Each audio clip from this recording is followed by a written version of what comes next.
নমস্কার বন্ধুগণ, সকলে কেমন আছেন? ঝুমুর হেলদি হেসেলে আর একটা নতুন রেসিপি নিয়ে চলে এসেছি। এটা হলো সজনের ডাঁটা আর আলু। আমি আজকে সজনের ডাঁটা আর আলু দিয়ে পোস্ত আর সর্ষে দিয়ে সর্ষে পোস্ত করব। এদিকে বেগুন ভেজে নিয়েছিলাম। আমি কড়াইতে তেল দিয়ে জিরে ফোড়ন দিয়ে সজনে ডাঁটা আর আলুটাকে একটু ভালো করে লবণ হলুদ দিয়ে ভেজে নেব। গরমের দিনে কিন্তু সজনে ডাঁটা, গরম কি এমনি সবসময়ের জন্য সজনে ডাঁটা খাওয়া খুবই ভালো।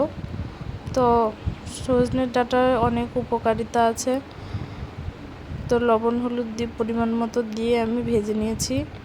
আর ওইদিকে মশলাটা শিলে বেটে নিয়েছি। 3টে কাঁচা লঙ্কা দিয়েছিলাম এখানে, আর পরিমাণ মতো দিয়ে দিয়েছিলাম পোস্ত আর সর্ষে। তো আমি একটু ভেজে নিয়েছি সজনেটা, তারপরে সেই বাটা মশলাটা দিয়ে দিলাম। তো আর একটু মশলাটার মধ্যে